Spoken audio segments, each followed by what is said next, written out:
termasuk di dalamnya bagaimana merumuskan dan bagaimana nanti proses untuk penginputan. Yang dulu pakai aplikasi namanya Siparmas, saat ini nanti Bapak Ibu akan diberikan bimbingan teknis bagaimana menginput data pada Google Form yang nanti akan disampaikan oleh tim IPP Pilkada. Bapak Ibu yang kami hormati, bahwa terkait IPP Pilkada ini di dalam membahas teknis pengisian data dan variabel ke dalam sebuah sistem aplikasi, maka pada bulan Mei 2025 target IPP ini sudah dapat kita ketahui. Maka Bapak Ibu sekalian, kita harus bergerak cepat dengan keterbatasan penyimpanan database dalam aplikasi Siparmas yang nanti tadi kami sampaikan akan dibuat melalui Google Form maupun di Google Drive. Sehingga di dalam pengisian IPP nanti akan berbeda dengan pengisian di IPP Pemilu. Di IPP Pemilu, semua data diinput dalam suatu aplikasi Siparmas, sedangkan keterbatasan waktu, maka IPP Pilkada akan diinput melalui Google Form. Bapak Ibu yang kami hormati, pada kesempatan ini kita juga telah mengundang semua Kadip, Kabak, Kasubag, dan operator yang mendangi Sosdikli Parmas yang nanti mempunyai peran penting di dalam proses penyusunan IPP Pilkada tahun 2024. Hari ini melalui para narasumber akan diberikan bimbingan teknis tentang operasionalisasi penginputan data IPP ke dalam aplikasi.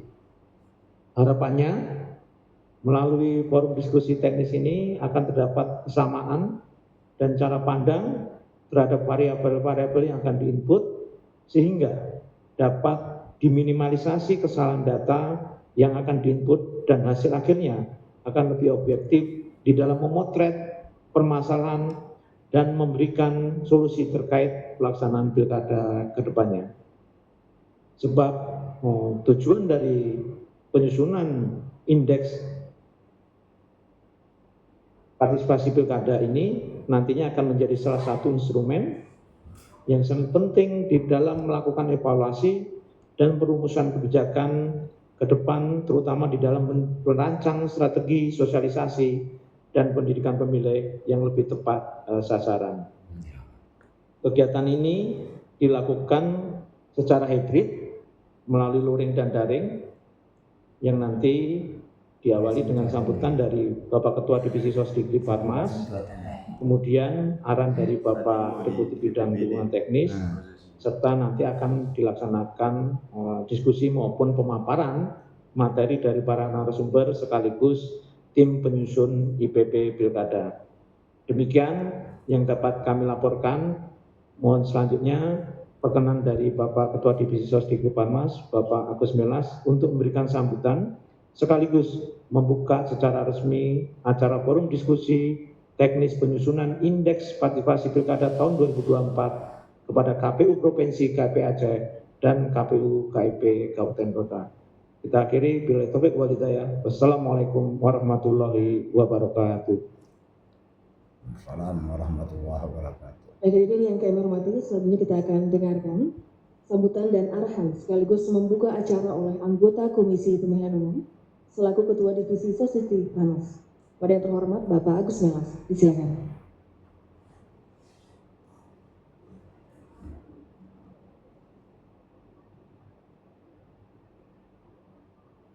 Terima kasih. Selamat siang. Assalamualaikum warahmatullahi wabarakatuh. Om Swastiastu, Namo Buddhaya, salam kebajikan, salam sehat buat kita semua.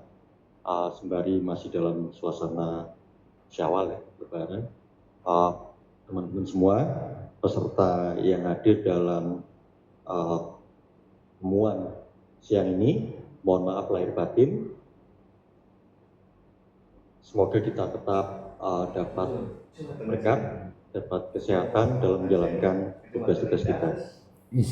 Bapak Ibu teman-teman yang saya hormati, Deputi, Kepala Biro, Kepala Bagian, kemudian ketua divisi baik di provinsi maupun kabupaten kota, beserta kabak, kasubag, dan operator, serta tim ahli yang terlibat dalam penyusunan indeks partisipasi pilkada tahun 2024. Saya kira saya tidak akan mengulang apa yang disampaikan oleh Kepala Biro. Sebelumnya kita sudah juga lakukan FGD dalam rangka diseminasi terkait dengan penyusunan instrumen ataupun variabel ataupun indikator dalam rangka tindak lanjut penyusunan indeks partisipasi pilkada. Tentu saja hari ini pertemuan ini akan diperluas dengan langsung melibatkan teman-teman kabupaten kota. Saya berharap tentu saja pada pertemuan terakhir, pasca pertemuan terakhir itu Ketua Divisi Sosdikli Parmas KPU Provinsi maupun KIP Aceh sudah menyampaikan hasil pertemuan tersebut kepada teman-teman di jajaran kabupaten kota. Bapak Ibu teman-teman, terkait dengan sedikit saja mengulang terkait dengan indeks partisipasi pilkada, terutama khususnya untuk teman-teman di KPU Kabupaten Kota. Ini bagian penting yang terkait dengan visi misi KPU, terutama divisi kita ya, menjadikan KPU sebagai pusat pengetahuan dan berbagi pengalaman tentang kepemiluan dan juga menjadikan KPU sebagai pusat kolaborasi dan kerjasama multi pihak. Pada akhirnya, khusus dalam konteks indeks partisipasi pilkada, semua potret data yang sifatnya kurasi data atau reservasi data itu pada akhirnya ada di teman-teman kabupaten kota dan juga teman-teman KPU provinsi. Terlepas dari segala dinamika yang terjadi pada saat pelaksanaan pemilu 2024, selamat datang Cak Mas Gur. Dalam penyusunan indeks partisipasi pemilu 2024 lalu, saya ingin tegaskan sekali lagi teman-teman terutama KPU Kabupaten Kota untuk melihat bahwa penyusunan indeks partisipasi pilkada ini dengan memperhatikan pengalaman indeks partisipasi pemilu 2024 ini harus dilihat sebagai skema bukan saja untuk melihat apakah kita secara kelembagaan yang punya otoritas penuh dalam rangka mengkurasi, mengelola segala dokumentasi data yang relevan terkait dengan penyelenggaraan pemilu. Yang pada saat pemilu 2024 lalu, pemilu nasional, mungkin kita agak tertati-tati, dan kemudian hasilnya kemudian memunculkan beberapa catatan, tetapi setidaknya dalam penyusunan indeks partisipasi pilkada ini harus dilihat sebagai mekanisme semacam remedial. Tidak ada yang keliru pada saat pemilu 2024 lalu dalam rangka penyusunan indeks partisipasi pemilunya, tapi itu sebagai satu bentuk fakta bahwa itulah data yang ada dan diinput oleh teman-teman. Tadi Pak Karu juga menegaskan untuk penyusunan indeks partisipasi pilkada ini akan disusun bukan sementara tidak dalam bentuk Siparmas tapi dalam bentuk Google Form. Saya kira harapannya itu bisa membantu kita dan setidaknya kalau dalam konteks Google Form ya itu sebenarnya familiarisasi dari kita kan sudah berlangsung. Google Form KPU mana sih? Nah oleh karena itu teman-teman nanti apapun juga hasil yang akan muncul dalam Google Form ataupun nanti setelah dipelajari oleh tim ahli dan kemudian dilakukan penilaian akan memunculkan indexing gitu. Penilaian-penilaian tertentu harus dipahami itu sepenuhnya hasil pengisian data yang dikontribusikan oleh teman-teman kabupaten kota. Karena kita sudah menyusun sejak awal konsep, kemudian dimensi, variabel, instrumen sampai kemudian indikator, maka teman-teman harus perhatikan bahwa KPU RI dalam hal ini sama sekali tidak berusaha untuk mengintervensi atau mencampuri apapun hasil yang nanti akan muncul. Jadi kita harus sepakati instrumennya sudah tersedia, maka berapapun nanti hasil indexingnya itu murni hasil dari input yang dilakukan oleh teman-teman provinsi maupun kabupaten kota. Oleh karena itu, karena ini penting untuk melihat satu peta data secara utuh, kita sudah punya peta data terkait dengan indeks partisipasi pemilu. Sekarang bagian-bagian akhir indeks partisipasi pilkada, nanti kita punya peta data yang utuh dalam rangka penyelenggaraan pemilu dan pilkada serentak di tahun 2024. Yang itu pasti nanti akan berguna bagi rekomendasi dan penyusunan kebijakan. Tentu saja hasil yang akan kita berikan dalam bentuk indeks partisipasi pilkada 2024 dan juga indeks partisipasi pemilu tahun 2024 lalu ini akan melengkapi sekaligus kerja-kerja dari divisi-divisi lain yang ada di KPU RI. Misalnya kita sudah punya peta data secara nasional, kita punya berbagai sistem informasi baik terkait dengan hukum dan pengawasan maupun sistem informasi logistik. Saya kira nanti itu akan jadi kontribusi yang utuh bagi kelembagaan kita dalam penyusunan kebijakan terkait dengan penyelenggaraan pemilu ke depan. Dan itu akan sangat baik karena bagaimanapun juga kontribusi dari kelembagaan ini akan sangat berguna dalam rangka meminimalisir segala potensi subjektivitas yang akan muncul pada saat penyusunan undang-undang.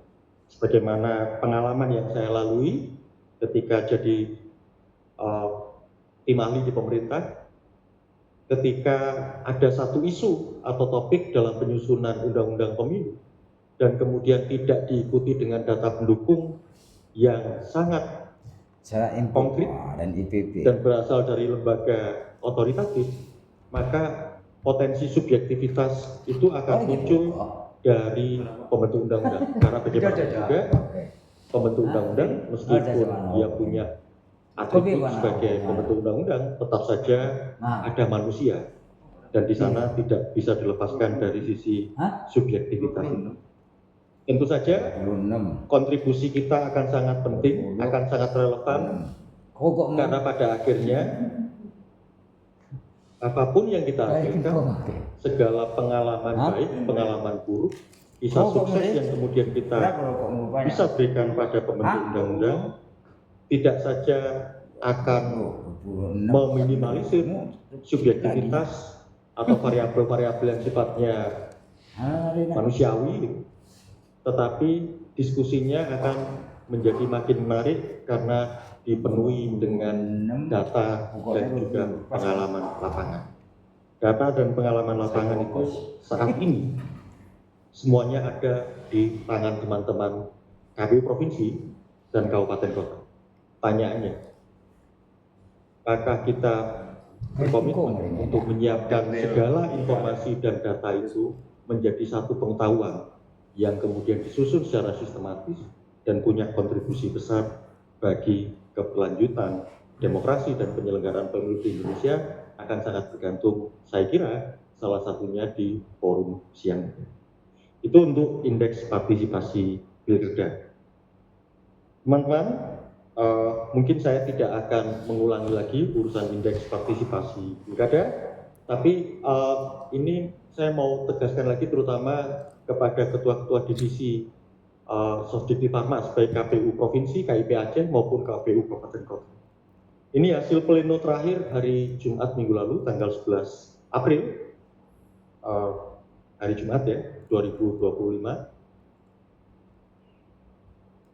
Ada pleno pimpinan KPU RI beserta kesekjenan sampai dengan eselon 2, ada beberapa catatan penting, salah satunya di divisi kita.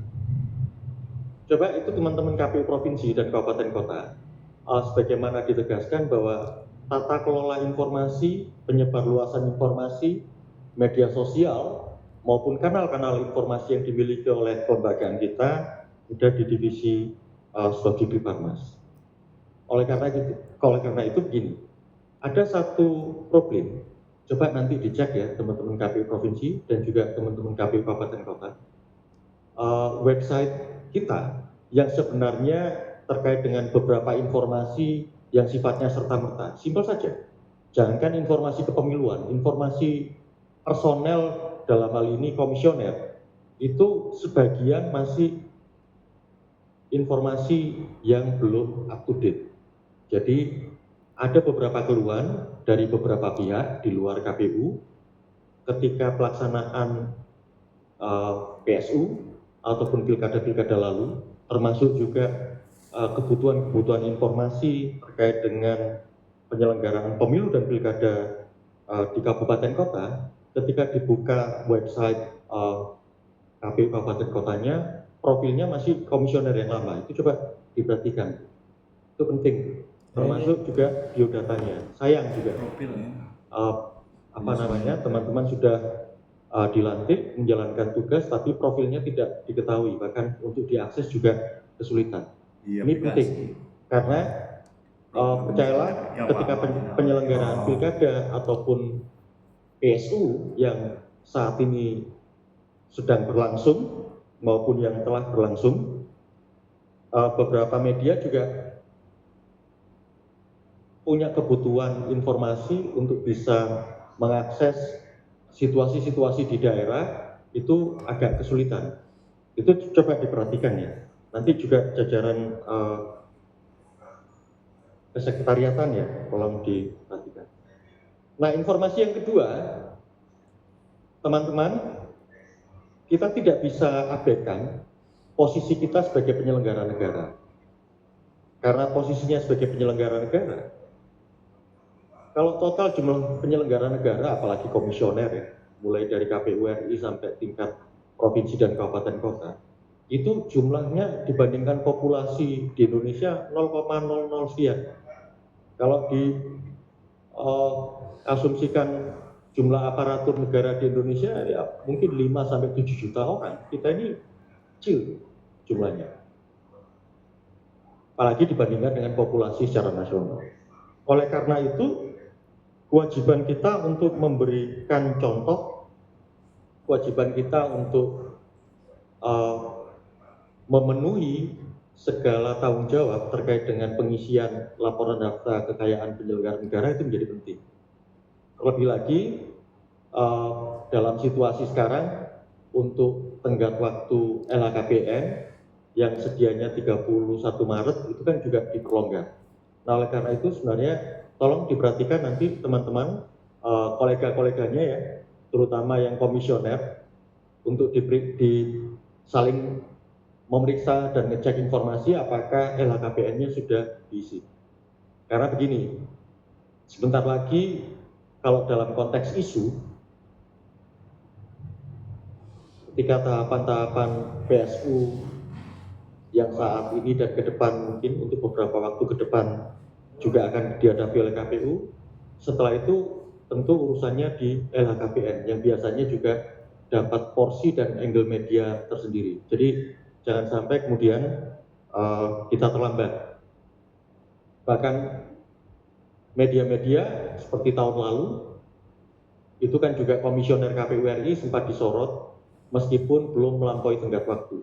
Kalau nggak salah tenggat waktunya 31 Maret tahun 2024, berita media sudah muncul tanggal 28 Maret yang menyatakan bahwa ada 4 orang komisioner KPU RI, salah satunya saya, itu belum melaporkan LHKPN. Padahal LHKPN-nya sudah dilaporkan, tapi prosesnya sedang berjalan. Nah, kita harus ketahui teman-teman, kita tidak berada di ruang hampa. Kalau kemudian isu-isu medianya juga mengalami penurunan dari sisi bobot, biasanya juga mereka akan cari angle yang lain, salah satunya mungkin antisipasinya LHKPN. Selain LHKPN, saya kira kewajiban kita sebagai setiap warga negara yang bekerja, tentu urusannya di SPT pajak. Ini poin penting. Kalau SPT pajak mungkin karena tidak terekspos, karena isu itu pribadi per pribadi, tetap sebagai warga negara, apalagi penyelenggara negara, biasanya ya harus tunjukkan hal yang lebih dahulu dibandingkan warga negara yang lain. Tapi khusus LHKPN, mau tidak mau, suka tidak suka, kewajiban kita untuk tidak melewati tenggat waktu. Oleh karena itu, coba saling mengingatkan bersama kolega-kolega di KPU Provinsi dan Kabupaten Kota, apakah masih ada yang dalam proses atau belum sama sekali, karena laporan di internal ini sedang kami tunggu, tapi memang belum sampai 100%. Saya kira itu saja teman-teman. Sekali lagi, selamat menjalankan diskusi teknis terkait dengan penyusunan indeks partisipasi pilkada tahun 2024 dengan melibatkan KPU Provinsi, KIP Aceh, dan juga KPU, KIP Kabupaten Kota se-Indonesia. Dengan demikian, acara siang ini bisa kita buka. Selamat siang. Wassalamualaikum warahmatullahi wabarakatuh. Baik, yang baik, terima kasih kepada Bapak Agus Milas yang telah memberikan sambutan juga sekaligus membuka rangkaian acara kita pada siang hari ini. Hadirin yang kami hormati, sebelum kita memasuki pada sesi diskusi, kita akan dengarkan sambutan dan juga arahan oleh Deputi Bidang Dukungan Teknis kepada Bapak Ebek Takawina. Silakan. Rokok. Tutup mau. Oh, tutup mau. Nang buka di gini wah nih. Mana ngerti? Buka dan tutup. Terima kasih. Salam nih. Assalamualaikum warahmatullahi wabarakatuh. Selamat siang, salam sejahtera untuk kita semuanya.